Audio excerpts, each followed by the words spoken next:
Hello प्यारे बच्चों, welcome to the next lecture of your Rohit sir. Let us continue our ongoing lecture series of JEE Mains 2026 जनवरी shift के chemistry के chapter wise discussion. और आज का हमारा टॉपिक है thermodynamics.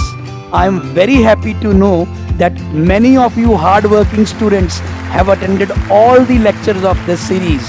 I am really proud of you hard-working students who are a real legends for me. मेरे प्यारे बच्चों, अगर इसी तरह से आप इस सीरीज के सभी लेक्चर्स को अटेंड करते रहोगे तो आपका कॉन्फिडेंस रॉक सॉलिड बन जाएगा और आपको किसी भी चैप्टर से, किसी भी टॉपिक से, किसी भी क्वेश्चन से डर नहीं लगेगा। And when you really become fearless, then you are on the way to become champion. मेरे champions, well done. Let us continue the first question of thermodynamics. आज का जो हमारा पहला क्वेश्चन है, if you can really see, एक graphical question है। इस क्वेश्चन के अंदर हमें दिया गया है कि इनमें से किस ग्राफ के अकॉर्डिंग प्रेशर वर्सेस वॉल्यूम का जो हमें ग्राफ दिया गया है, कहा गया है किस में मैक्सिमम वर्क डन अचीव होगा।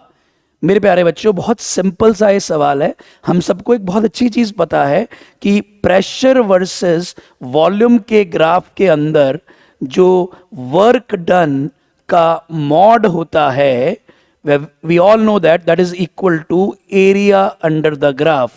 वो किसके बराबर होता है? Area under the graph. तो सर, अगर हम एरिया अंडर द ग्राफ को नोटिस करेंगे तो उससे हमें आइडिया लग जाएगा कि वर्क डन कितना ज्यादा है और कितना कम है। चलो एनालाइज करते हैं। आगे चलने से पहले आपको एक छोटा सा पॉइंट और बता दूं। क्या sir? For cyclic process yes sir, जो नेट वर्क होता है, नेट वर्क को उसका जो मॉड होता है that is equal to net area of the cycle. Net area of cycle, बिल्कुल सही है सर। सर, जैसे modulus of work done is area under the graph, तो ऐसी अगर एक साइक्लिक प्रोसेस है जिसमें cyclic process we all know in which the final state is same as the initial state, ऐसी प्रोसेस के अंदर जो मॉडुलस ऑफ नेटवर्क होता है वो net area of the cycle होता है। अगर सर आपको साइंस पता करने हैं तो आपको बता देते हैं, क्लॉकवाइज साइकिल होता है। क्लॉकवाइज साइकिल के अंदर जो वर्क डन होता है वो नेगेटिव होता है, क्योंकि माना जाता है कि ओवरऑल साइकिल के अंदर expansion work is greater than contraction work. और एक्सपेंशन वर्क क्योंकि नेगेटिव होता है तो ओवरऑल साइकिल क्लॉकवाइज होने पे नेट वर्क नेगेटिव हो जाता है। वही अगर एंटी क्लॉकवाइज साइकिल होता है तो नेटवर्क हमारा पॉजिटिव हो जाता है।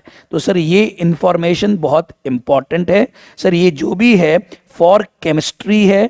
क्यों सर? क्योंकि सर आपको याद होना चाहिए थर्मोडायनामिक्स के अंदर फिजिक्स और केमिस्ट्री की वर्क की साइन कन्वेंशन थोड़ी उल्टी है। तो जो भी मैं बता रहा हूं आपको केमिस्ट्री के पॉइंट ऑफ व्यू से बता रहा हूं।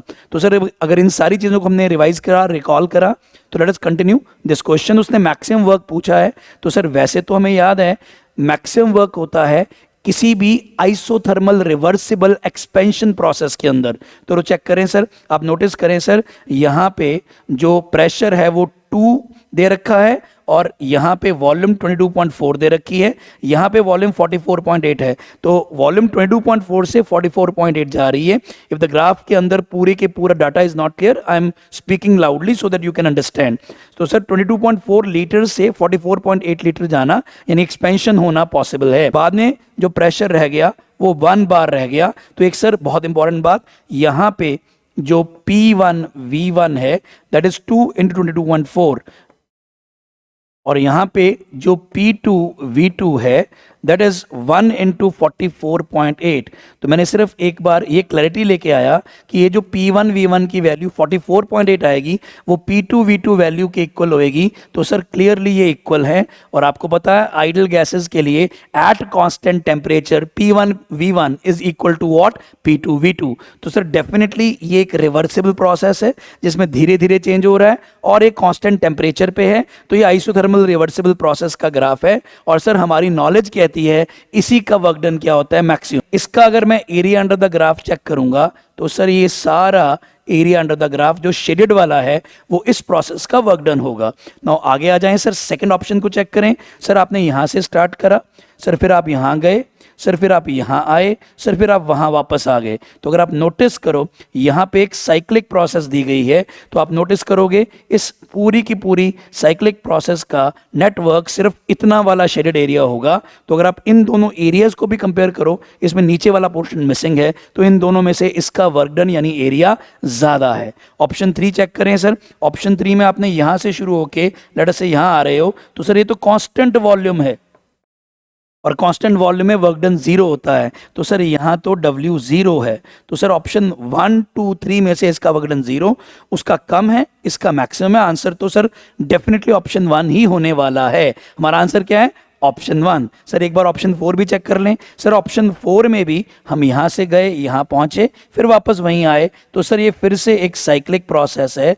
इसका जो एरिया अंडर द ग्राफ है वो उससे अगर निकालेंगे तो नेट वर्क इस साइकिल का इस तरह से शेडेड एरिया होने वाला है। तो just by looking the area which is being shaded you can clearly see this area is maximum and this work done is maximum। तो ये पहला काफी सिंपल क्वेश्चन, एक कंसेप्चुअल क्वेश्चन था, बट मैंने आपको एक एक्स्ट्रा इन्फॉर्मेशन रिकॉल करने के लिए कहा है और बहुत क्लियरली बोला है कि ये साइन कन्वेंशन किसके लिए है, केमिस्ट्री के लिए। चलो प्यारे बच्चों, let us move on to the second question. Second question की तरफ चलते हैं सर। सेकंड क्वेश्चन में रीड करते हैं सर। 21 जनवरी शिफ्ट 1 के अंदर ही सेकंड क्वेश्चन आया है। आप नोटिस करें पिछला सवाल भी 21 जनवरी शिफ्ट 1 का था, ये भी। तो इस शिफ्ट के अंदर थर्मोडायनेमिक्स के 2 सवाल आए थे, तो काफी इंपॉर्टेंट बन जाता है चैप्टर। Now moving on to see this question. हमें क्वेश्चन के अंदर कुछ डेल्टा HF नॉट वैल्यूज दे रखी हैं, S नॉट वैल्यूज दे रखी हैं। उनमें से एक डेल्टा HF नॉट को X लिखा हुआ है। आगे दिया गया है 1 mole of A2B2 are taken in a 1 litre closed flask and allowed to establish the equilibrium at 500 Kelvin। तो क्वेश्चन के अंदर टेम्परेचर में यहां भी 500 केल्विन है, टेम्परेचर की जो वैल्यूज करस्पॉन्डिंग वैल्यूज 500 केल्विन पे ही ऊपर दी गई हैं, और हमें रिएक्शन दिया गया है A2 plus B2 gives 2 times AB।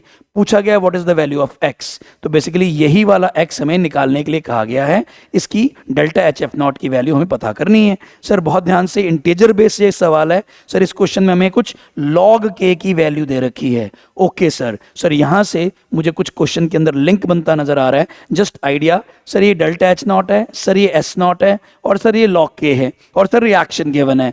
तो सर थोड़ा सा रिलेट करते हैं। सर आपको पता है, हम सबको एक इक्वेशन पता है, delta G not reaction is equal to -2.303 RT log of K। Sir ये तो केमिकल इक्विलिब्रियम को थर्मो से कनेक्ट करने वाली इक्वेशन, ये हमने केमिकल इक्विलिब्रियम वाले चैप्टर के क्वेश्चंस में भी डिस्कस की थी। यस सर, ये सर वही इक्वेशन है।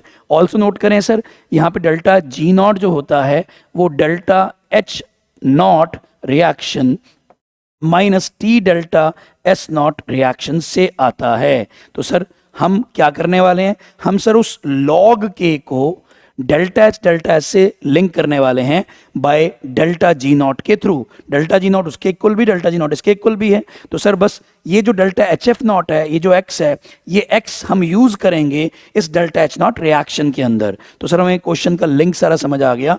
डेल्टा HF नॉट वैल्यू से डेल्टा H नॉट रिएक्शन आएगा और उसमें एक अननोन X होगा, S वैल्यू से डेल्टा S आ जाएगा। इन सब वैल्यूज को सब्स्टिट्यूट करेंगे यहाँ पे, X के टर्म में एक इक्वेशन बनेगी और वो हम सॉल्व करके फाइंड कर लेंगे X क्या है। चलो मिलके फटाफट से जरा सॉल्व भी कर ही लेते हैं। चलो सर करके दिखा दो। ना सबसे पहले मैं रिएक्शन दोबारा लिख रहा हूं sir, A2 plus B2 gives 2AB। अगर ये मेरा रिएक्शन है सर, इसके नीचे मैं अब क्या करने वाला हूं सर, मैं सर इसके नीचे ये सारी वैल्यूज लिखने वाला हूं जो जो गिवन है।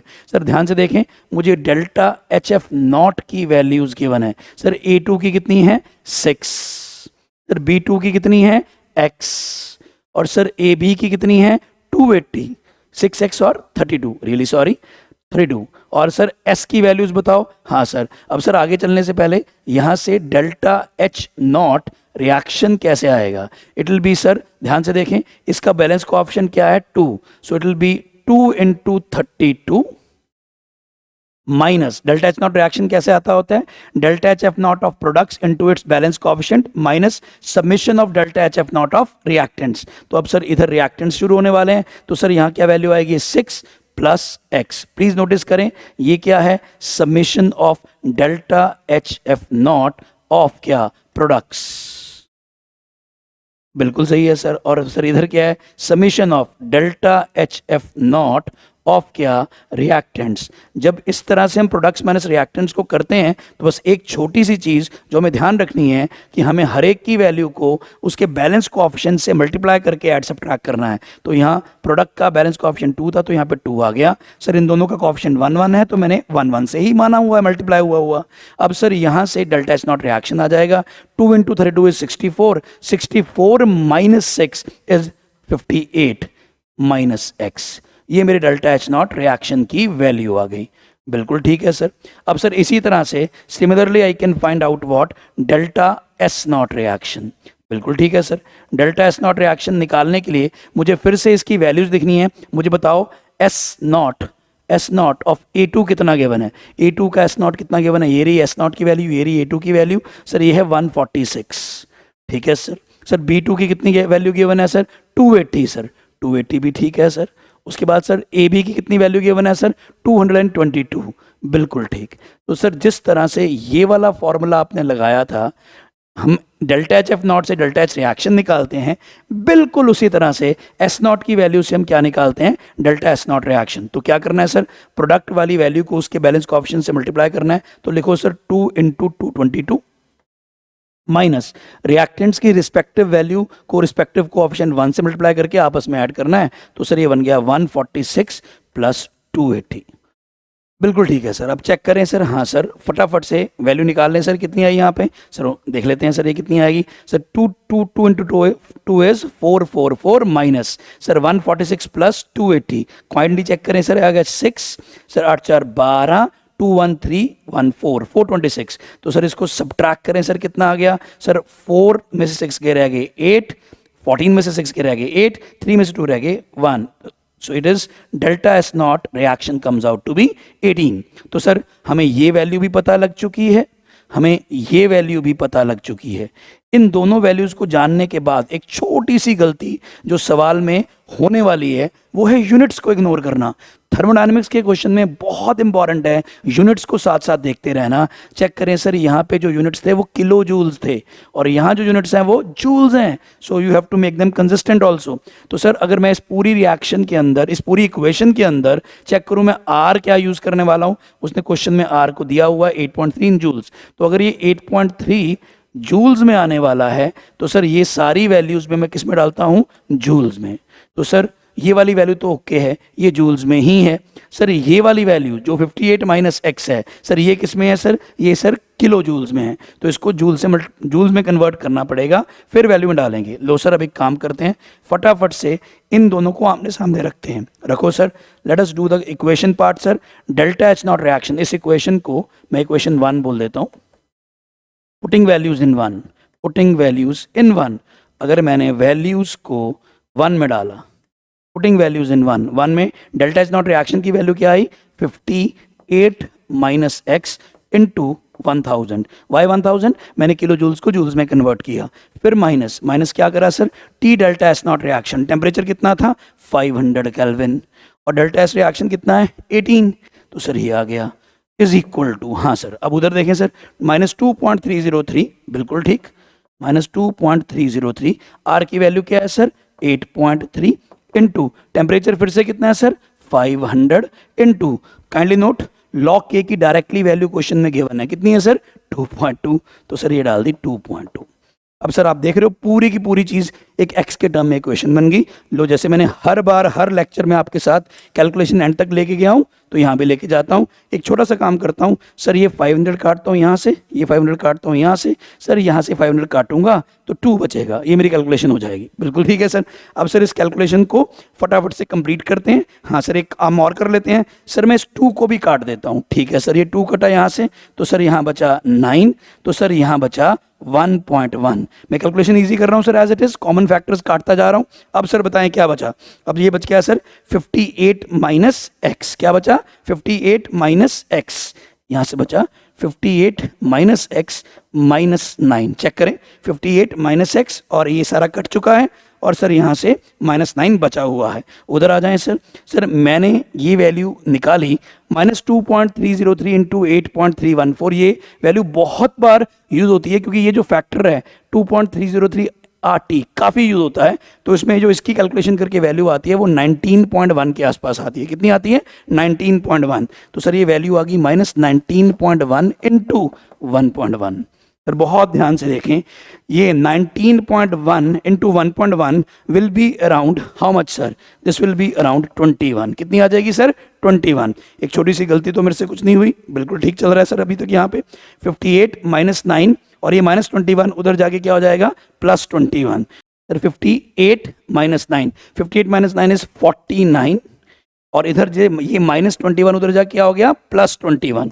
ये -21 उधर जाके हो गया +21 is equal to x। So x comes out to be 70। लो सर, पूरा क्वेश्चन सॉल्व करके हमारा फाइनल आंसर आता है x इज इक्वल टू 70। मैंने पूरी कैलकुलेशन एक स्टेप आपके साथ अगेन रिसॉल्व कर दिया है।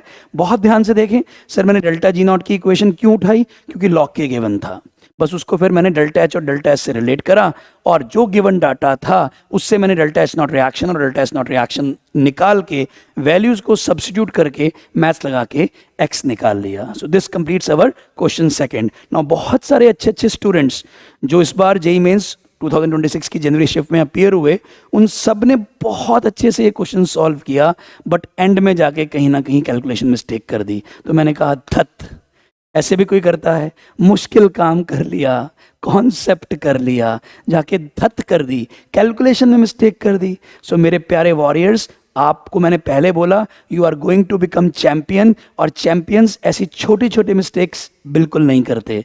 तो please avoid calculation mistakes. Calculations के टाइम बिल्कुल भी पेशेंस लूज मत करें, आराम से लिख के कैलकुलेशन करें, फिर उसमें गलती नहीं होती है। लो कंटिन्यू करते हैं, क्वेश्चन नंबर 3 की तरफ आते हैं। थर्ड क्वेश्चन को देखते हैं सर हमें दिया गया है consider the following data.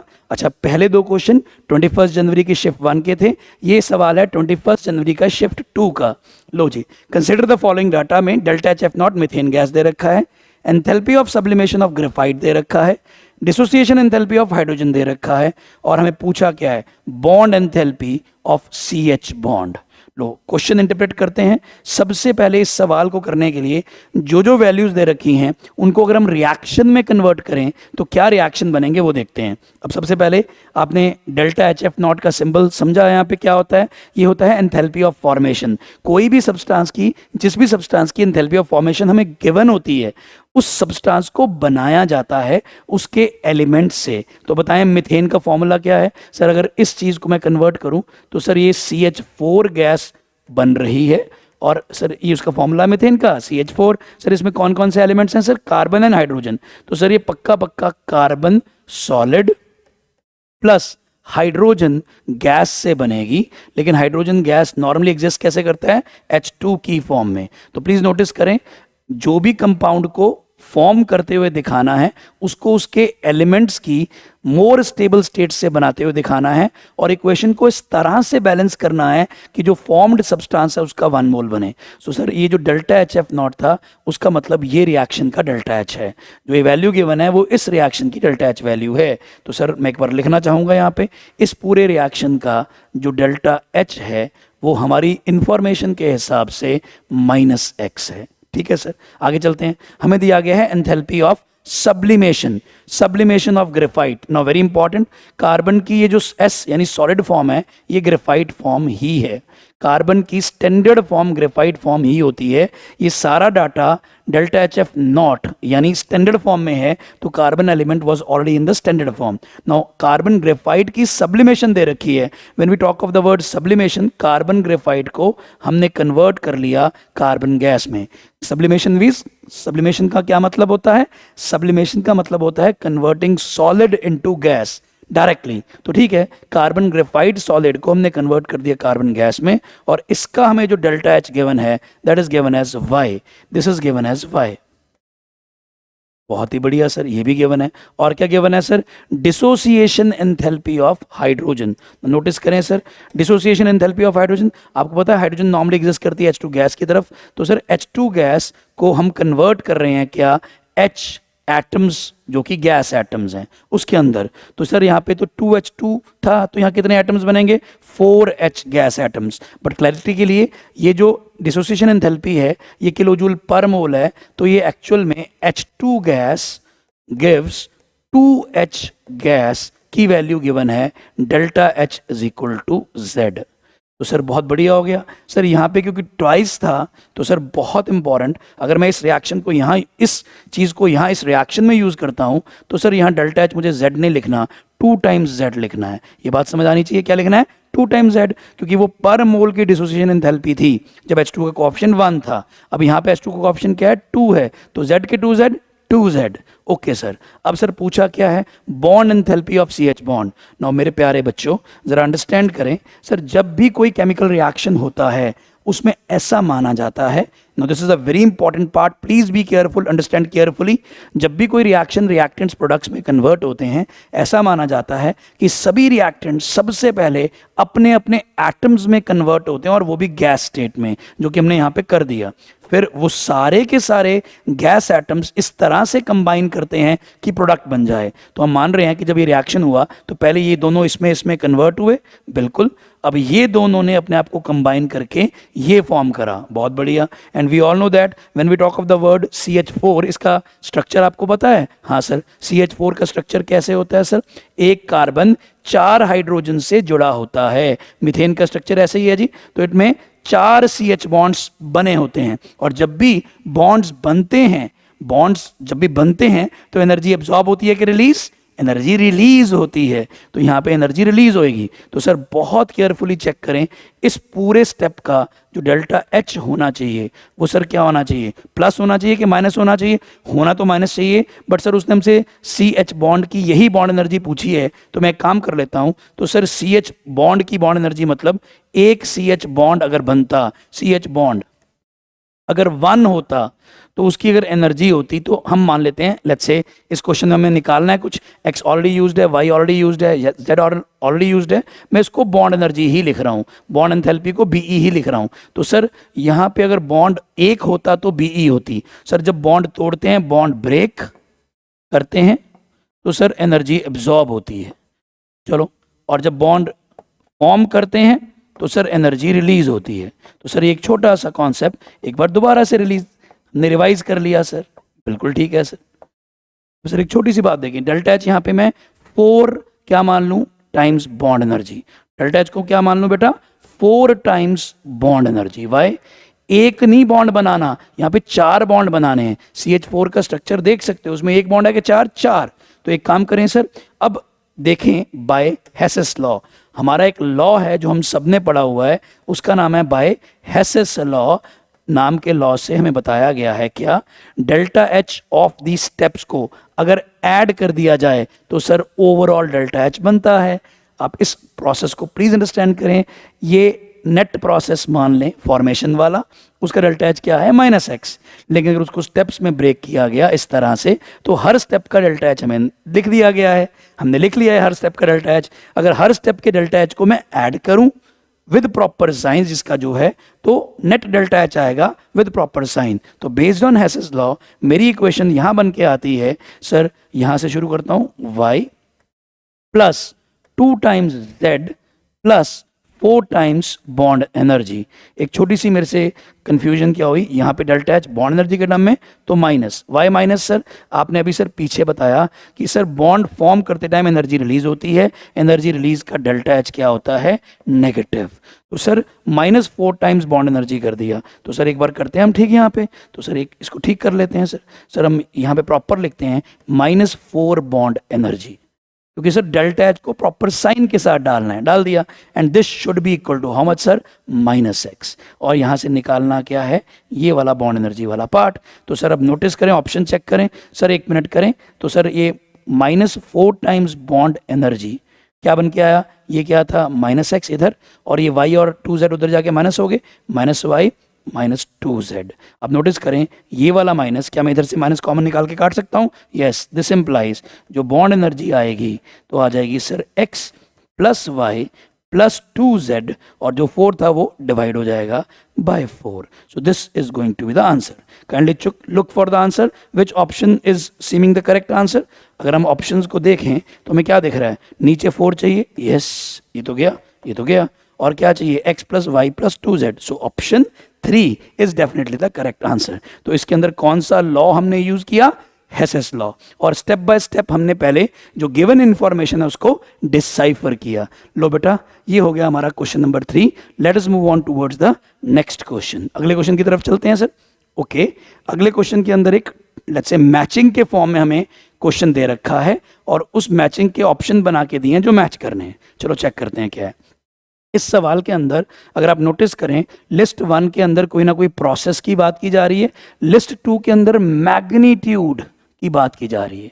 Now sine ignore मार के सिर्फ पॉजिटिव वाला पार्ट बताया जा रहा है। एक बार क्वेश्चन का हर पार्ट चेक करते हैं। पहले दिया गया वर्क डन। अरे कमाल है सर, जो पहला ग्राफिकल क्वेश्चन था उसमें भी वर्क डन की डिस्कशन की थी, उसमें ग्राफिकली की थी, इसमें आप कैलकुलेशन करेंगे क्योंकि वैल्यू लिस्ट 2 में दे रखी है। क्वेश्चन में कहा गया work done in reversible isothermal process, reversible isothermal expansion, और आइडल गैस दे रखी है, उसके कितने मोल्स हैं? 2 मोल्स, और वॉल्यूम चेंजेस दे रखे हैं। अगर आप सबको इसका डायरेक्ट फॉर्मूला याद हो तो ये तो हम बहुत यूज करते हैं सर। इसका फॉर्मूला होता है W रिवर्सिबल आइसोथर्मल का जो हमारा बड़ा सिंपल सा फॉर्मूला है, which is -2.303 nRT log of. हाँ सर, क्या सर? Log of. और लॉग के अंदर क्या होता है? V2 upon V1। अगर मैं इस एरो को थोड़ा सा कर दूं, ठीक? लो सर दोबारा देखें, लॉग ऑफ क्या होता है सर? V2 upon V1। तो सर ये हमारा work done of isothermal reversible process का फॉर्मूला है। अब अगर इसमें वैल्यूज डाल दूं सर, हाँ सर डाल दीजिए। So it will be equal to -2.303, और n की वैल्यू हमें कितनी दी हुई है?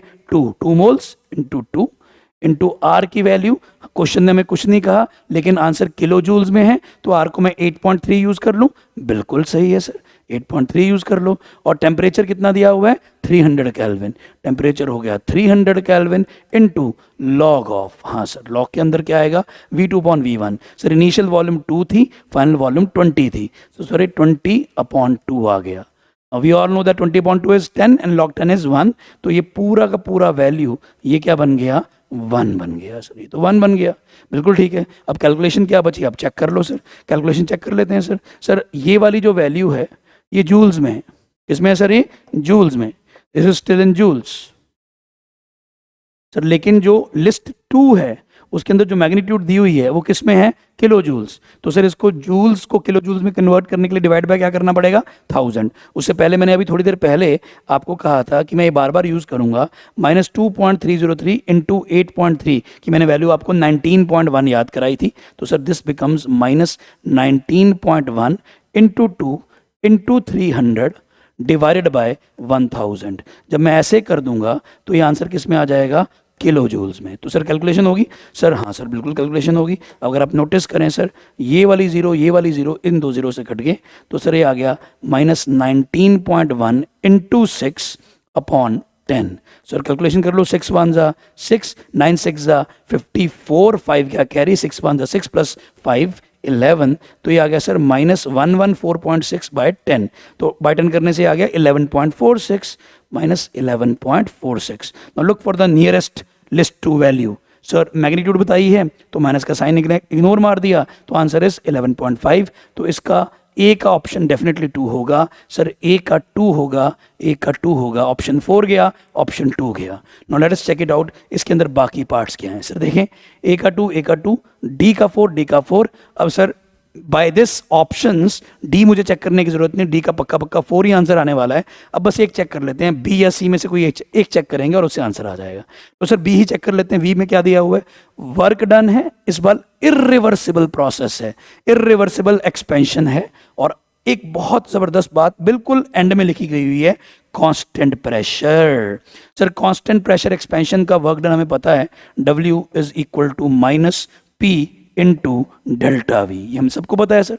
W isothermal expansion, sorry, W in case of irreversible expansion is W is equal to minus P delta V, जब अगर प्रेशर क्या माना गया है, कांस्टेंट। अगर कांस्टेंट प्रेशर हो तो ऐसा यूज करते हैं। तो सर अब फटाफट से देखें, हाँ सर देख लेते हैं सर। अब कांस्टेंट प्रेशर की वैल्यू कितनी है, 3 kP है। तो सर यहाँ से W जो आ गया वो आ गया -3 इंटू 10⁻³ सर kP मतलब किलो पास्कल्स, किलो का 10⁻³ आ गया, पास्कल्स ऐसा यूनिट्स। डेल्टा V ये सर 1 मीटर क्यूब से 3 मीटर क्यूब गया, तो डेल्टा V आ गया sir 3 - 1, so it becomes -3 × 10⁻³ into 2, लेकिन ये आ गया जूल्स में। सर वो क्यों, सर ये आपने पास्कल्स में ले लिया और सर ये आपका मीटर क्यूब है और सर ये आपका जूल्स, ऑल आर ऐसा यूनिट्स। नाउ 3 to the 6, तो ये सर -6 किलो जूल्स आ गया। क्या आ गया sir, -6 kilo joules. Sir mod करके मैग्नीट्यूड कितना आ गया, 6। तो सर डेफिनेटली बी का क्या है, 3 है। सर बी का क्या है, 3 है। तो सर ये ऑप्शन एलिमिनेट, आंसर है ऑप्शन 1। So quite easy. ये वाला सवाल स्ट्रेट फॉरवर्ड फॉर्मूला एप्लीकेशन का क्वेश्चन था वर्क डन के। एक बार बाकी भी चेक कर रहे हैं जरा आपकी नॉलेज के लिए। चेंज इन इंटरनल एनर्जी का सिंबल क्या होता है बेटा, चेंज इन इंटरनल एनर्जी का सिंबल होता है sir, change in internal energy को हम बोलते हैं डेल्टा यू। क्या बोलते हैं सर, डेल्टा यू।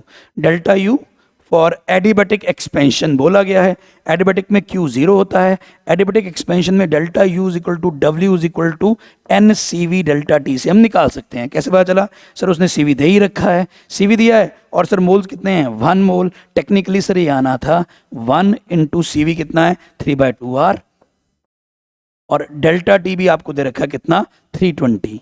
सर ये वैल्यू से आप पहले निकाल लोगे जूल्स में, फिर डिवाइड बाय 1000 करोगे तो आ जाएगा kilo joules, and you can verify the option. फिलहाल हमें ज़रूरत नहीं थी क्योंकि ऑलरेडी हमारा ऑप्शन 1 आंसर आ चुका है by using the option elimination which is able to save some time for us. Very easy.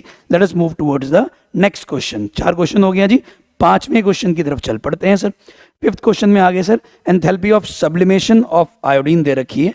Sir ये एक इंटीजर बेस्ड क्वेश्चन है, ठीक है सर, ऑप्शन नहीं है। Enthalpy of sublimation of lithium दे रखा है, बिल्कुल जैसे मैंने पिछले क्वेश्चन में किया था, जो दे रखा है मैं उसको थोड़ा रिएक्शन फॉर्म में कन्वर्ट करने की कोशिश करता हूँ। सर मुझे enthalpy of sublimation of lithium दे रखा है, तो सर लिथियम सॉलिड को लिथियम गैस बनाने का डेल्टा H दे रखा है। कितना डेल्टा H दिया इसका, 155। इसका डेल्टा H गिवन है 155। आगे आ जाएं सर, आगे कंटिन्यू करते हैं सर। आगे कंटिन्यू करके देखते हैं क्या दिया है सर। अगले में क्या दिया हुआ है sir, enthalpy of dissociation of F2। अलग से लिखता हूं sir, F2 in general gas होती है, डिसोसिएशन मतलब उसका बॉन्ड तोड़ रहे हैं। तो sir enthalpy of dissociation of fluorine दे रखी है, तो नॉर्मली 2F गैस बनेंगे अगर इसको तोड़ के एटम बनाएं। सर एक बार क्वेश्चन पढ़ें सर, 2 अलग अलग चीज़ें आ गई।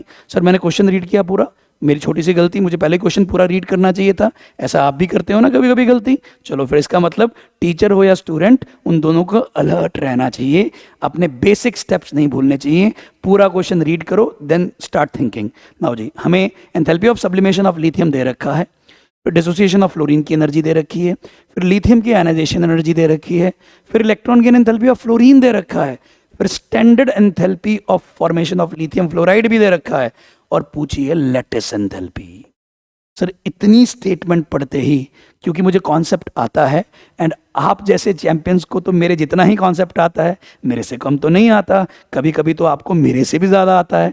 तो सर आप जैसे चैंपियंस को पढ़ के ये पता लग गया इस क्वेश्चन में लिथियम की आयनाइजेशन एनर्जी, फ्लोरीन की इलेक्ट्रॉन गेन एंथैल्पी, और फिर लैटिस एंथैल्पी का डिस्कशन हो रहा है। तो ये तो सर केमिकल बॉन्डिंग में हमने एक कॉन्सेप्ट इंट्रोड्यूस किया था which is a link to thermodynamics also, जिसको बोलते थे Born Haber cycle. So sir ये सवाल जो है एक्चुअल में बॉर्न हेबर साइकिल का है। सर बॉर्न हेबर साइकिल में हम किसी भी आयोनिक कंपाउंड की फॉर्मेशन को उसके एलिमेंट से स्टेप बाय स्टेप दिखा के फिर उसके अंदर एनर्जी चेंजेस को पुट करते थे। तो चलो सर अब मुझे कहानी समझ आ गई। तो सर अब लिथियम से, सॉलिड से लिथियम गैस बना, फिर सर लिथियम गैस से लिथियम प्लस गैस बनाने की जो बात की जा रही है उसमें बात आएगी आयनाइजेशन एनर्जी की। जब भी गैस एटम को एक इलेक्ट्रॉन रिमूव करा के गैस कैटायन बनाया जाता है तो वहाँ डिस्कशन किसकी होती है, आयोनाइजेशन एंथैल्पी। तो सर इसका जो डेल्टा एच हमें सवाल में गिवन है that is given as 520 kilo joules. Okay sir, delta H 520 है। अब सर एक छोटी सी चीज़, सर एंड में LiF बनाने की बात की जा रही है। और इस LiF में एक Li है लेकिन फ्लोरीन भी एक है, लेकिन यहाँ फ्लोरीन कितने बन चुके हैं, 2। तो सर एक छोटा सा चेंज मैं यहाँ ले आता हूँ। हाँ सर, क्या सर, मैं फटाफट से इसको करेक्ट करके एक F एटम बनाने की बात करता हूँ। सर ठीक है, ऐसे कैसे बन जाएगा, 2 F वाले मॉलिक्यूल को ब्रेक करके तो सर 2 ही F एटम्स बनेंगे। तो सर आप इसको हाफ मोल ले लो, हाफ मोल लेने पे अब बैलेंसिंग सही बैठ जाएगी। Half F2 will give F gas, basically 1 mole F2 gives 2 mole F gas and half mole F2 gas will give 1 mole F gas atoms. तो सर आप नोटिस करें, अब जो हमें दे रखी थी डिसोसिएशन एंथैल्पी वो 150 किलो जूल्स थी। तो सर अगर आप नोटिस करें, मैं यहाँ पे डेल्टा H 150 लिखने की बजाय 150/2 लिखूंगा। सर पूरा का पूरा 1 मोल F2 का अगर ब्रेक करता तो 150 किलो जूल्स लगते, तो यहाँ मैं हाफ मोल ब्रेक कर रहा हूँ, तो जितनी 150 लगनी थी उसका हाफ कर दिया, तो सर यहाँ से F गैस बन गया। आगे वो कहता है sir electron gain enthalpy of fluorine, यानी F को कन्वर्ट करना है F माइनस गैस के अंदर। याद आया, इलेक्ट्रॉन गेन एंथैल्पी में आइसोलेटेड गैस एटम के अंदर एक एक्स्ट्रा इलेक्ट्रॉन को ऐड किया जाता है और गैस एनायन बनाया जाता है। तो सर बताया गया है कि यहाँ जो डेल्टा H है वो साफ साफ 1 मोल के लिए ही है। सर वो कितना है, -313। बिल्कुल सही है सर। अब सर आप सबको पता होगा ये जो गैस कैटायन और गैस एनायन है ये मिलके LiF का लैटिस बनाते हैं। क्या बनाते हैं सर, LiF का लैटिस। आयनिक कंपाउंड्स के अंदर cations and anions combined together form a special structure called as lattice। और सर यहाँ से यहाँ आने में जो एनर्जी होगी वही क्या होती है, लैटिस एनर्जी। तो सर यहाँ डेल्टा H कितना है बताएं। Sir delta H lattice energy ही तो निकालना है, चलो मैं इसको x मान लेता हूँ। क्या मान लेता हूँ, x। बिल्कुल ठीक है सर। अब इसका मैग्नीट्यूड पूछा है, ये बात याद रखना सर। टेक्निकली यहाँ लैटिस एनर्जी की जो वैल्यू आएगी प्लस आएगी कि माइनस, एक्चुअल में माइनस। जब भी लैटिस आयन से बनता है तो एनर्जी रिलीज होती है। आयंस जब पास आएंगी अट्रैक्शन फोर्सेस डेवलप होएंगी, एनर्जी रिलीज होएगी। ये जो x की वैल्यू आएगी एक्चुअल में माइनस में आएगी, बट अभी फिलहाल हम उसको x लिख रहे हैं। ठीक है सर, यहाँ तक कहानी समझ आती है। सर ये सारे स्टेप्स हो गए। सर एक ये गिवन थी फॉर्मेशन ऑफ LiF की नेट एनर्जी। तो सर प्लीज नोटिस करें, सर ये Li सॉलिड और ये हाफ F2 गैस, इन दोनों से पूरा यहाँ तक आने का पूरा डेल्टा H नेट जो दे रखा है, जो फॉर्मेशन वाला है, वो कितना दिया हुआ है सर, -594।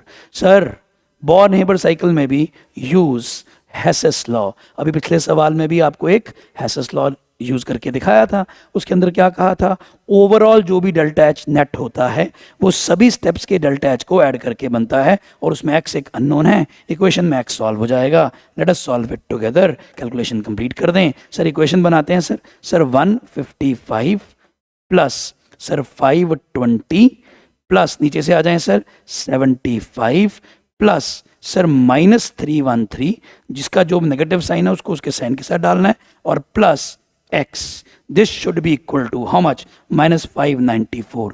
सर ये हमारी इक्वेशन बन गई। Solve it. सर इनको ऐड करना है, उसको सबट्रैक्ट करना है, उसको इधर ले आओ।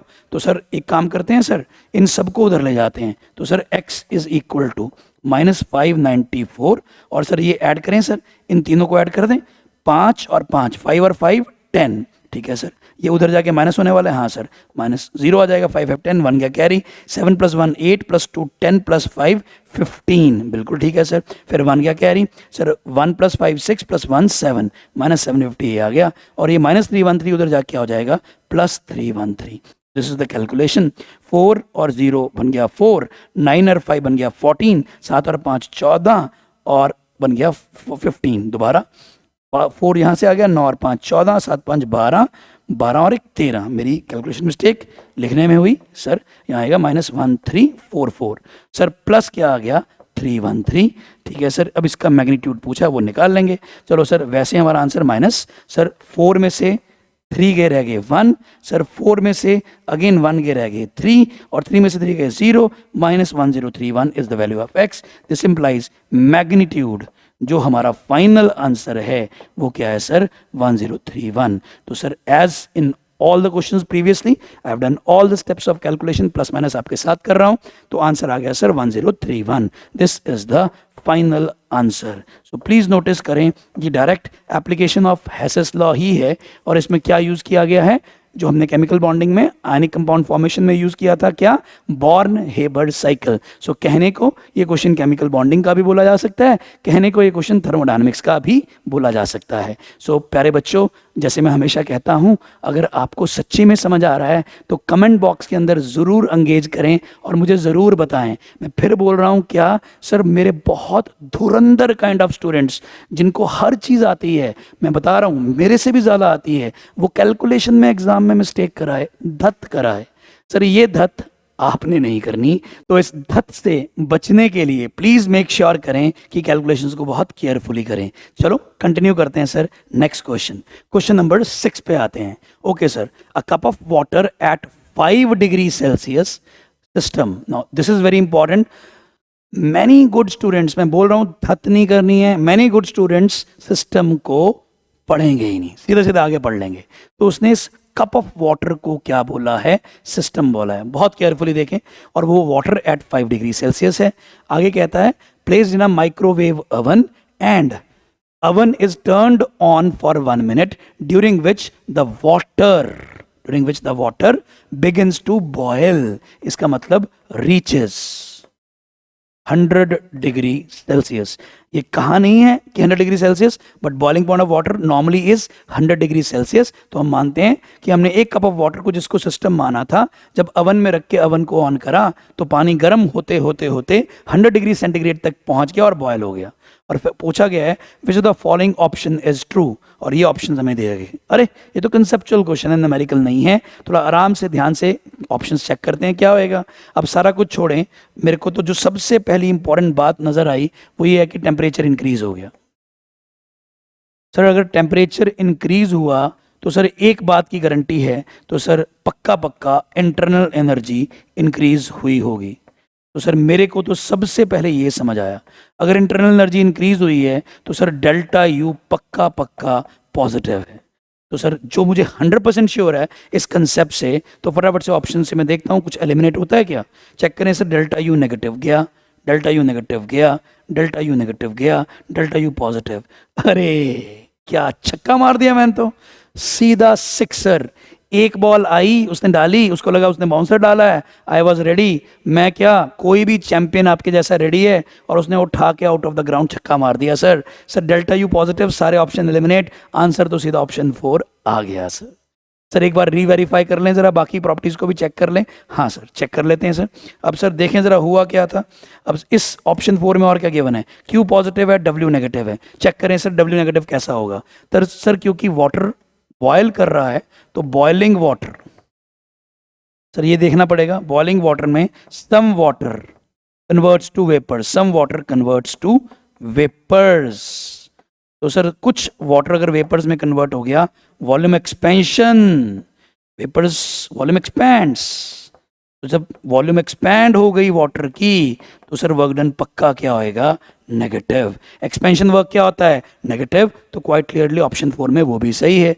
अब सर क्यू पॉजिटिव दिया हुआ है, सर माइक्रोवेव ओवन में आप उसको हीट ही तो कर रहे हो, पानी को तो आप हीट दे रहे हो ना, पानी को वेव्स की फॉर्म में सही क्या प्रोवाइड कर रहे हो, हीट। तो heat is absorb by the system, so Q is positive. So it's a quite simple conceptual question, answer आ चुका है ऑप्शन 4।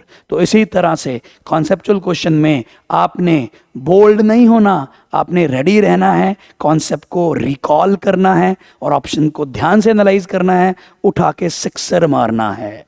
समझ गए champions. So let us continue with the question number 7। 7वें क्वेश्चन पे आते हैं सर। 7th क्वेश्चन पे आते हैं। अगेन एक मैचिंग की फॉर्म में क्वेश्चन दिया गया है। इस सवाल के अंदर हमें अलग अलग तरह की प्रोसेसेस या अलग से दे रखी हैं, कुछ सिचुएशंस और उनके वर्क डन के फॉर्मूलाज। अरे ये तो स्ट्रेट फॉरवर्ड फॉर्मूला पूछ लिए सर। ऐसा भी जेईई मेंस वाला कभी कभी किसी शिफ्ट में करता है, किसी शिफ्ट में लंबी कैलकुलेशंस, किसी शिफ्ट में किसी टॉपिक का थोड़ा स्ट्रेट फॉरवर्ड फॉर्मूला क्वेश्चन। तो सर चेक करें ज़रा इसमें क्या है। तो सर जब जिस शिफ्ट में, जो कि ये 24 जनवरी की शिफ्ट 1 का क्वेश्चन है, तो सर उसमें इतना आसान क्वेश्चन आया है, इस चैप्टर का सारा पेपर थोड़ी आसान है, कॉम्प्लिकेशन कहीं और बढ़ा दी होगी, किसी और में कैलकुलेशन बढ़ा दी होगी, बट थर्मो के डायरेक्ट फॉर्मूला पूछ लिए सर। एक बार चेक करना सर। लो सर, सबसे पहला ए पार्ट रिवर्सिबल एक्सपेंशन, और शुरू में बोला गया आइसोथर्मल प्रोसेस था। सर आपको पता है पीछे हमने एक न्यूमेरिकल भी सॉल्व किया था सर। आइसोथर्मल रिवर्सिबल प्रोसेस का वर्क डन बाय सिस्टम एक तो कंसेप्चुअली मैक्सिमम होता है, ये हमने सबसे पहले क्वेश्चन में भी बात की थी। फिर फॉर्मूला मैंने अभी पीछे यूज किया था -2.303 nRT log of V2 bye V1। तो सर अगर लॉग की बजाय मैं ln यूज करूं तो 2.303 का फैक्टर की जरूरत नहीं है। तो सर ये तो डायरेक्ट फॉर्मूला हमने याद किया हुआ है, तो सर यही तो है सर। तो सर a का क्या होने वाला है 2, सर a का 1 a का 4 गया गया सर, a का 2, अरे सर ये भी गया, आंसर सीधा आ गया सर। सर एक सवाल आसान फिर ऑप्शन और आसान, सर ये तो बिल्कुल सीधा सीधा आंसर a का 2 आ गया। एक बार बाकी भी चेक कर ले सर। हाँ let us check it out. Sir free expansion, मुझे बताएं फ्री एक्सपेंशन का मतलब होता है against external pressure 0, against external pressure is equal to 0। और जब ऐसा होता है तो 0 वर्क होता है। क्या होता है सर 0 वर्क। तो सर बी का पक्का क्या आएगा 1। क्या बी का 1 दे रखा है सर? सही है, बिल्कुल सही है sir. Irreversible expansion, sir irreversible expansion का मैंने पीछे वर्क का फॉर्मूला यूज किया था -P into delta we, sir -P external into delta we. Now sir in general irreversible process का जो वर्क डन होता है, इररिवर्सिबल प्रोसेस का वर्क डन का फॉर्मूला इन जनरल हम ऐसे लिखते हैं W is equal to -P external into delta V, which becomes -P external into V final minus V initial। Sir कोई फर्क नहीं पड़ता कि सर एक्सपेंशन है या कंप्रेशन, हर बार फॉर्मूला यही रहता है। तो सर ये देखना जी उसने क्या किया sir, W is equal to -P external into V final minus V initial. ठीक है सर, इसमें क्या लिख दिया V initial minus V final sir, और क्या दिया हुआ है कंप्रेशन। सर कंप्रेशन में एक्चुअल में वर्क डन पॉजिटिव होता है, तो अब नोटिस करें यहाँ पे तो वर्क डन नेगेटिव आ जाएगा। क्यों sir? Because V final greater than क्या है V इनिशियल। V फाइनल जो है वो ग्रेटर देन V इनिशियल है। यहाँ पे कंप्रेशन अगर हो तो लेट अस से V फाइनल लेस देन क्या होगी V इनिशियल। तो सर ये नेगेटिव आ जाएगा, negative into negative positive, W positive होने के लिए फॉर्मूला भी सही है, चलेगा सर। सर D का आएगा 4 बिल्कुल सही, और C का आएगा 3। तो ऑप्शन 2 तो पहले ही आंसर आ चुका था, काफी इजी क्वेश्चन था। तो ऐसे ऐसे इजी क्वेश्चन भी आ जाते हैं। Let us continue the next question. ठीक है जी, क्वेश्चन नंबर 8 पे आते हैं sir. Heat of atomization, very important term. Heat of atomization का मतलब होता है converting substance to gas atom, converting substance to gas atoms. किसी भी सब्सटेंस को गैस एटम्स में कन्वर्ट करना इज कॉल्ड एज एंथैल्पी और हीट ऑफ एटमाइजेशन। मीथेन की दे रखी है, इथेन की दे रखी है x और y, और बोला गया है longest wavelength of light capable of breaking the CC bond can be expressed in SI unit as. लो सर, एक छोटी सी इंपॉर्टेंट बात, एनर्जी को वेवलेंथ से लिंक किया गया है। तो हमारा स्ट्रक्चर ऑफ एटम में हम एक फॉर्मूला किया करते थे, energy of any light photon is equal to hc by lambda. तो हम साइड पे लिख लेते हैं सर, एनर्जी, ठीक है जी, ऑफ लेट्स से फोटोन का जो फॉर्मूला होता है 1 फोटोन का, वो होता है sir hc by lambda. Sir ये हमने एक फॉर्मूला स्ट्रक्चर ऑफ एटम में बहुत यूज किया है, तो इसको साइड पे रख लिया, इसको हम यूज करेंगे। सर उससे पहले हम समझते हैं heat of atomization of methane दे रखी है। एक बार आपको समझाता हूँ सर। मीथेन नॉर्मली गैस होती है, उसको कन्वर्ट किया गया है C गैस में और 4H गैस एटम्स में, क्योंकि सर मैंने बताया था हीट ऑफ एटमाइजेशन में आपने सब्सटेंस को गैस एटम में कन्वर्ट करना है। तो मीथेन था, उसको रिस्पेक्टिव गैस एटम में कन्वर्ट कर दिया। तो सर इसका डेल्टा एच हमें दिया हुआ है इस क्वेश्चन के अंदर x,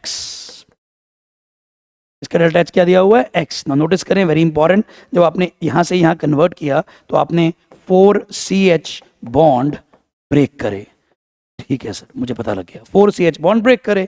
अब सर आगे आ जाएं, एक सर और दे रखा है, क्या दे रखा है sir? Heat of atomization of ethane भी दे रखा है। आपको पता है इथेन क्या होता है? CH3 ये इथेन होता है सर। ठीक है सर, इथेन भी गैस होती है, इसको सर कन्वर्ट करा, 2 कार्बन गैस एटम्स बन गए सर, बैलेंसिंग के अकॉर्डिंग 6H गैस एटम्स बन गए। तो सर इथेन को भी अपने रिस्पेक्टिव गैस एटम में कन्वर्ट करा, उस एंथैल्पी चेंज को बोल दिया हीट ऑफ एटमाइजेशन, और इसका डेल्टा एच यहाँ पे दिया हुआ है y। बिल्कुल ठीक है। अब नोटिस करें यहाँ पे क्या क्या ब्रेक किया है सर। यहाँ पे let's say 6CH bonds plus 1 CC bond broken, इस प्रोसेस के अंदर ये हुआ है। चेक करें सर। सर यहाँ पे ये चारों हाइड्रोजन इस कार्बन से जुड़े थे, 4 CH बॉन्ड्स ब्रेक किए हैं। यहाँ पे 3 हाइड्रोजन इधर, 3 हाइड्रोजन इधर कार्बन से जुड़े हैं, तो 6 CH बॉन्ड्स ब्रेक किए हैं और एक कार्बन कार्बन बॉन्ड ब्रेक किया है। तो सर अब सबसे पहले इन दोनों की एक्स और वाई से मैं फटाफट से CC बॉन्ड ब्रेक की एनर्जी पता करता हूँ। हाँ सर कर लो। सर एक काम करना सर, आपको समझ आ रहा है, ये जो एक्स है ये 4 टाइम्स CH बॉन्ड्स की एनर्जी के बराबर है, क्योंकि 4 CH बॉन्ड तोड़ते टाइम एक्स लगी है। तो सर ये Y जो है ये क्या है सर, ये 6 times CH bonds plus CC bond तोड़ने की एनर्जी के बराबर है। तो सर मैंने ऐसे लिख लिया। तो आप नोटिस करो इन दोनों को रिलेट करें सर, एक्स और वाई को कर लेते हैं सर। अगर हम CC की बॉन्ड एनर्जी निकालना चाहते हैं in terms of x and y, तो सर x/4 क्या हो गया, CH बॉन्ड एनर्जी। तो sir quite clearly this implies I can say y is equal to, ध्यान से देखना जी, 6, यहाँ से CH बॉन्ड एनर्जी निकालो, यहाँ से CH बॉन्ड एनर्जी आ गई x/4, ये x/4 मैंने वहाँ डाल दिया, ये आ गया x/4 और आगे क्या है sir, plus CC bond energy. अब सर यहाँ से CC बॉन्ड एनर्जी क्या आ गई, CC बॉन्ड एनर्जी आ गई सर ये वाली, ये इधर आके माइनस हो गया y - 6x/4 which could be written as 4y - 6x/4। ठीक है सर। सर आप कॉमन काट लेते 3/2 भी कर सकते थे, यस, बट अभी मैंने ऐसे ही लिख दिया। चेक कर लेते हैं क्या होगा। सर ये आ गया CC बॉन्ड एनर्जी। सर लेकिन बहुत ध्यान से वैल्यूज चेक करें, मैंने आपको पहले बोला था, अभी थोड़े दिन क्वेश्चंस पहले भी बोला था, अभी कुछ क्वेश्चंस पहले तो बोल के आया हूँ, क्या सर यूनिट्स का बहुत ध्यान रखो। सर ये किलो जूल्स पर मोल है। सर ये जो भी वैल्यू आ रही है, अभी जो भी मैंने वैल्यू निकाली है, ये जो भी वैल्यू निकल के आई है सर ये किलो जूल्स की है, किलो जूल्स वाले यूनिट्स में फॉर लेट्स से 1 मोल है। सर आप मुझे एक बात बताएं, आपने जब इस फॉर्मूला से रिलेट करना है तो आपको 1 फोटोन वाली चाहिए कि 1 मोल फोटोन्स वाली चाहिए, 1 फोटोन। तो सर आप नोटिस करें, इसको रिलेट करने के लिए मुझे मोल हटाना पड़ेगा। मोल में कितने पार्टिकल्स होते हैं, एवोगैड्रोस नंबर। तो सर फॉर 1 मोल इतनी है, तो एक के लिए कितनी होगी, divide by Avogadro's number. Let us say sir for 1 let's say bond, ये पर मोल थी, फॉर 1 बॉन्ड हो जाएगी let's say it will be 4y - 6x/4 in joules. मुझे भी चाहिए किसमें, जूल्स में। क्यों, क्योंकि मैं उस इक्वेशन से रिलेट करूंगा, उसके लिए मुझे ये सारा कुछ SI यूनिट जूल्स में चाहिए। ठीक है सर, आ जाएं सर। सर जूल्स के लिए मैंने इसको किलो जूल्स को 1000 से मल्टीप्लाई करा तो जूल्स बन गया, और this complete divide by Avogadro's number कर दिया। क्या कर दिया sir, this complete divide by Avogadro's number. एक छोटी सी बात सर, कैलकुलेशन कर लेते हैं यहाँ पे। हाँ सर, तो सर ये 4 कटा 1000 से ये कितना आ गया, 250। नाउ सर ये वाली जो energy for 1 bond in joules आ गई, इसको मुझे यहाँ डालना है और यहाँ से लैम्डा निकाल लेना है, दैट इज आंसर। नाउ उठाते हैं वहाँ से, so this implies HC/λ is equal to, वो वाली वैल्यू इसके इक्वल होगी। ये क्या बचा, 4y - 6x, 4y - 6x into क्या है 250 और डिवाइड बाय क्या है एवोगैड्रोस नंबर। अब सर निकालना क्या था क्वेश्चन में, लैम्डा, तो लैम्डा को इधर ले आओ, बाकी सारा कुछ उधर ले जाओ। तो this implies lambda is equal to NaHC multiplied by, sir ये नीचे चला गया सर, ठीक है सर, से नीचे जाएगा तो क्या बनेगा, इट विल बिकम नीचे जाके लेट अस से NaHC divide by 250 into 4y - 6x। तो सर ये मेरा सवाल खत्म हो गया सर। ये सर देखें सर, ऑप्शन Y 1 ही नजर आ रहा है, NaHC 250 4y 6x, लीजिए sir option 1 is our answer. इस सवाल के अंदर थोड़ा सा हमें बॉन्ड्स को एक्स और वाई से रिलेट करना था, और जो सबसे इंपॉर्टेंट धत करने वाला मोमेंट है सर, आज मैं फिर बता रहा हूँ, कुछ स्टूडेंट्स इतने इतने कॉन्सेप्ट्स लेके आते हैं स्ट्रॉन्ग कि वो टीचर्स को भी क्लास में हरा देते हैं, टेस्टों में हरा देते हैं, और कभी कभी एग्जाम में भी हरा देते हैं, लेकिन कुछ चैंपियंस धत कर देते हैं। सर यहाँ पे यूनिट्स का ध्यान रखना बहुत इंपॉर्टेंट है, be careful about units. Sir बस वो ध्यान रखना जी, बी केयरफुल अबाउट क्या सर, यूनिट्स। सर बस ये ध्यान रखना, अगर ये ध्यान रखोगे तो सर आपका धत नहीं होएगा, तो धत नहीं करना, आराम से सवाल सॉल्व करने हैं। चलो सर क्वेश्चन 8 भी हो गया, late us move towards question number 9। अगला क्वेश्चन सॉल्व करते हैं sir, question number 9। Sir question number 9 आ गया सर, 28 जनवरी जब हमारा जनवरी शिफ्ट का एग्जाम हुआ था, हमारा एग्जाम 21, 22, 23, 24 पहले 4 दिन लगातार हुआ था, फिर बीच में गैप था, फिर 28 जनवरी लास्ट डे था जनवरी का जिस दिन एग्जाम हुआ, उसकी शिफ्ट 1 का क्वेश्चन, यानी सेकंड लास्ट शिफ्ट का ये क्वेश्चन है। अभी तक अगर आप नोटिस करोगे हम 9th क्वेश्चन पे आ चुके हैं और मैं आपको बता दूं सर इससे पहले 8 ही शिफ्ट हो चुकी थी और 8 ही क्वेश्चन थे, तो ऑलमोस्ट पर शिफ्ट एक क्वेश्चन पक्का आया है। So good chapter. चेक करें सर इस सवाल में क्या दिया हुआ है। 20 decimetre cube idol gas 600 kelvin 0.5 mega pascal undergoes isothermal reversible expansion. Thermodynamics की जनवरी शिफ्ट के अंदर वर्क डन की इस पर्टिकुलर प्रोसेस को काफ़ी यूज़ किया है एनटीए ने। तो जेई मेंस की April shift as well as NEET के मेरे प्यारे चैंपियन एस्पिरेंट्स, सो ये काफ़ी इंपॉर्टेंट प्रोसेस है थर्मो की। Until pressure of the gas is 0.2 megapascals पूछा क्या गया है, which of the following option is correct, और ऑप्शन में work done delta U delta H Q के बारे में बात की गई है। तो सर एक छोटी सी प्यारी सी स्पष्ट सी बात, ऑप्शन एलिमिनेशन एक बार करके देखें कुछ होता है।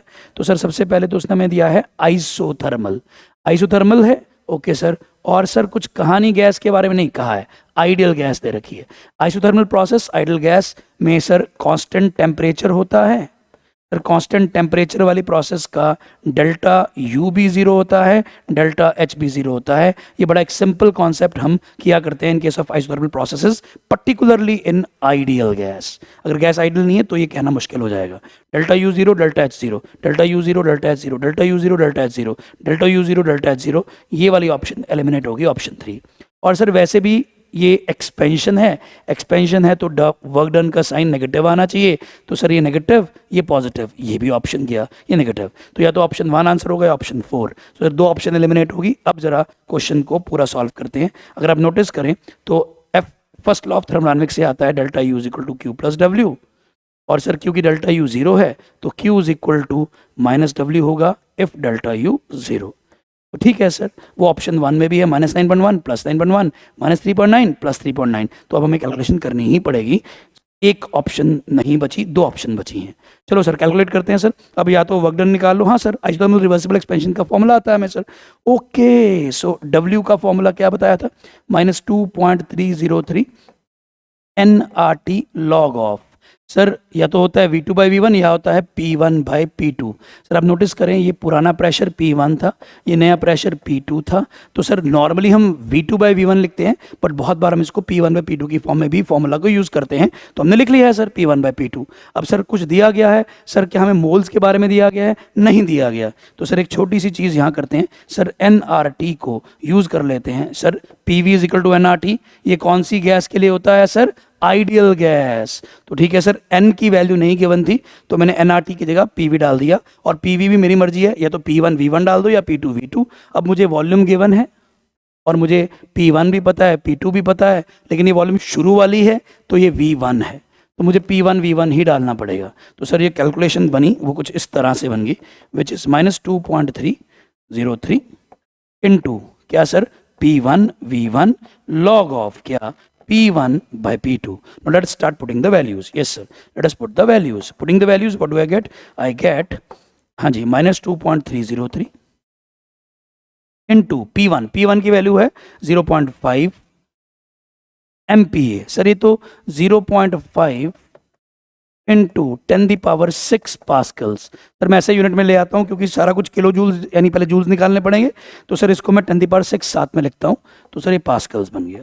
तो सर ये P1 की वैल्यू है इंटू V1, V1 कितना है सर 20 डेसीमीटर क्यूब, सर ये है 20 इंटू 10⁻³ मीटर क्यूब। सर आपको पता है 1 डेसीमीटर इज 10⁻⁻1 मीटर्स, तो sir 1 decimetre cube is 10⁻³ metre cube. तो ये कन्वर्जन फैक्टर मैंने यूज़ किया, मैंने इससे पिछले सवाल में बताया था धत्त नहीं करना, यूनिट्स का ध्यान रखना है, तो बस वही मैं ध्यान रख रहा हूँ। सो सर इसको मैं 20 10⁻³ लिख लूँगा। सर ये आ गया 20 इंटू 10⁻³ और सर इस सारी चीज़ को लॉग ऑफ P1/P2। हाँ जी, P1 कितना था 0.5 MPa और P2 कितना था 0.2 MPa, तो दिस अपॉन दिस, और सर इसको अगर 10⁻6 से मल्टीप्लाई करें तो ये भी होगा, वो कट जाएगा, तो सर ये 5/2 आ जाएगा, लॉग ऑफ 5/2। तो सर ये कैलकुलेशन बन गई।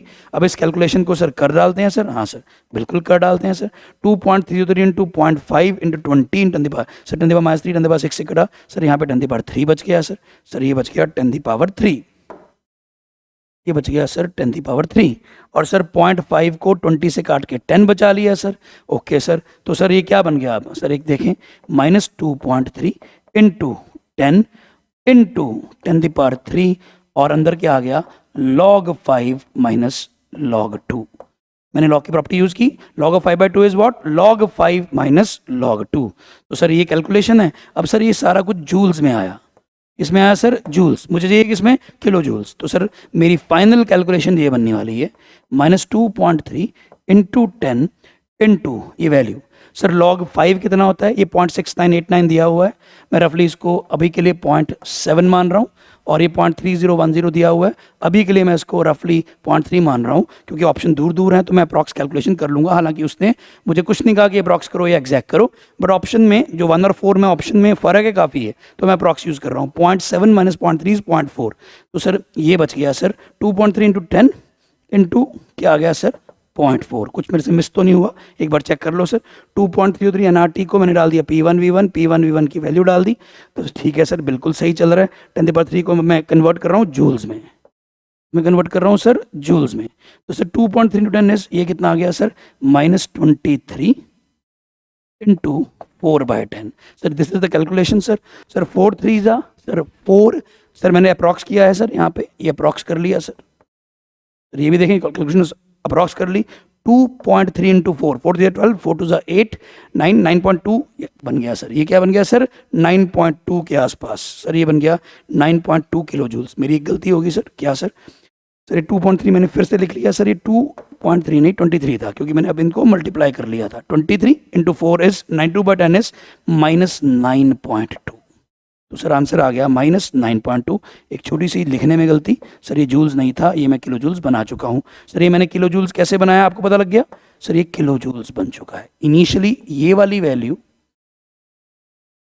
जूल्स में थी, बाद में किलो जूल्स कैसे बना, ये 10⁻³ को हटा दिया, डिवाइड बाय 1000 कर दिया तो किलो जूल्स बन गया। तो सर 23 इंटू 4/10 से -9.2 किलो जूल्स आंसर आ गया। तो सर किलो जूल्स में answer nearest option is option 1, that is the answer. तो this is how we do this question. Sir पहले दो ऑप्शन तो हमने कंसेप्चुअली ही क्या कर दी थी, एलिमिनेट। एंड सर फिर बोल रहा हूँ, चैंपियन ऑफ चैंपियंस बनो, सिर्फ चैंपियन मत बनो। चैंपियन ऑफ चैंपियंस बनना है तो यूनिट्स का भी ध्यान रखना है, समझ गए मेरे प्यारे बच्चों। लो जी क्वेश्चन नंबर 10 पे आता हूँ। 10th क्वेश्चन सर, ये लास्ट शिफ्ट है जनवरी की और उसका लास्ट क्वेश्चन है, और आज का हमारा ये लास्ट क्वेश्चन है। फिर बोल रहा हूँ काफ़ी इंपॉर्टेंट रहा, ऑलमोस्ट हर शिफ्ट में एक सवाल तो आया ही है। चेक करते हैं सर, हमें दिया गया है plot of log 10 of equilibrium constant versus 1/t। अरे सर ये तो इक्विलिब्रियम कांस्टेंट का क्वेश्चन लग रहा है, पर ऑप्शन चेक करो, delta H not. Okay okay, equilibrium constant को डेल्टा एच नॉट से रिलेट करना। पीछे हमने आज एक सवाल न्यूमेरिकली भी किया था, जब log k को हमने डेल्टा एच और डेल्टा एस से रिलेट किया था with the help of combining factor delta G. तो एक काम करते हैं, अब हिंट तो मिल गया है, तो मुझे एक बात बताएं, delta G naught is equal to -2.303 RT log k हुआ करता है, yes. Also delta G naught is equal to delta H naught minus T delta S naught हुआ करता है, यस।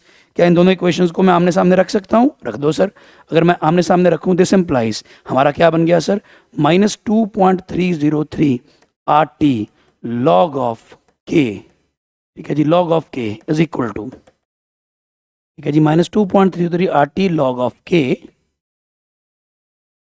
इज इक्वल टू क्या आ गया sir, delta H naught minus T delta S naught. मैं एक काम करता हूँ सर, टी ये वाला फैक्टर उधर जाके डिवाइड कर लेता हूँ। अगर ये फैक्टर मैंने उधर डिवाइड किया तो finally I am getting this implies log of A is equal to, हाँ जी, minus of delta H naught upon 2.303 RT, और ये माइनस इधर आएगा तो ये प्लस बन जाएगा, माइनस डिवाइड बाय माइनस, ये आ जाएगा जी डेल्टा एस नॉट, और सर ये टेम्परेचर इस टेम्परेचर से कटेगा, डिवाइड बाय 2.303 R। ये क्वेश्चन बनेगी। And kindly notice very carefully, अगर मुझे ग्राफ बनाना है log 10k versus 1/t, sir ये रहा log k और ये रहा 1/t, तो सर ये इक्वेशन बन गई y is equal to mx plus c वाली। तो सर आप नोटिस करें, अब इसमें इंटरसेप्ट क्या है, तो सर ये मेरा इंटरसेप्ट है, ये क्या है मेरा इंटरसेप्ट, और ये नेगेटिव वाली ये वाली m की जैसी मेरी क्या है स्लोप।